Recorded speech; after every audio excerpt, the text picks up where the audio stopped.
वही शहर था जिसने कुछ ही घंटे पहले एक मुअज्जज मेहमान का इंतहाई शानदार इस्तकबाल किया था। 18,000 से ज्यादा लोगों ने उनके हाथ पर बैत की थी और कस्में खाई थी कि हम आपकी और आपके खानदान की जान देकर भी हिफाजत करेंगे। लेकिन अब मगरिब की नमाज के बाद जब उस अकेले मेहमान ने सलाम फेर कर पीछे देखा तो हजारों का वह हुजूम कहीं गायब हो चुका था। न कोई शख्स, न कोई साया। वह अजीम हस्ती कूफा की अनजान गलियों में बिल्कुल तन्हा रह गई थी। ये कहानी है तारीख इस्लाम के उस दर्दनाक बाप की जहां वफा और बेवफाई का सबसे बड़ा इम्तिहान हुआ। ये कहानी है करबला की पहली कुर्बानी की, हजरत मुस्लिम बिन अकील अलैहिस्सलाम की, जिन्हें इमाम हुसैन अलैहिस्सलाम ने अपना सफीर बनाकर कूफा भेजा था। आखिर उस रात कूफा में ऐसा क्या हुआ कि 18,000 लोगों की बैत कुछ ही घंटों में बिखर गई। उबैदुल्लाह इब्न ज़ियाद ने ऐसी कौन सी चाल चली कि पूरा शहर खामोश हो गया? और हजरत मुस्लिम बिन अकील अलैहिस्सलाम के आखिरी अल्फाज क्या थे जिन्होंने तारीख को हमेशा के लिए रुला दिया? आइए चलते हैं तारीख के उन औराक की तरफ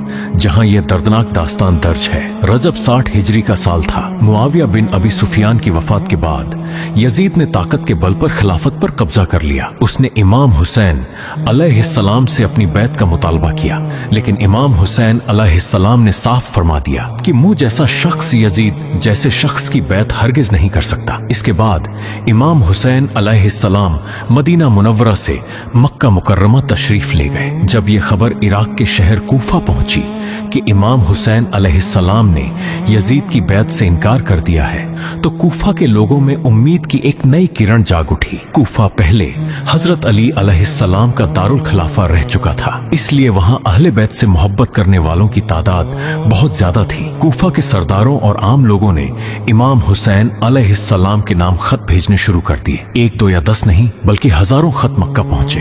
हर खत में एक ही गुजारिश थी, हमारा कोई इमाम नहीं है, आप कूफा तशरीफ लाइए, हम आपके हाथ पर बैत करेंगे और हक की राह में आपका साथ देंगे। इमाम हुसैन अलैहिस्सलाम इतने बड़े फैसले से पहले कूफा के हालात को परखना चाहते थे, इसलिए उन्होंने अपने सबसे भरोसेमंद, बहादुर और दानिशमंद चचाजाद भाई हजरत मुस्लिम बिन अकील अलैहिस्सलाम को बुलाया। आपने फरमाया, मैं तुम्हें कूफा भेज रहा हूं, वहां के हालात का जायजा लो।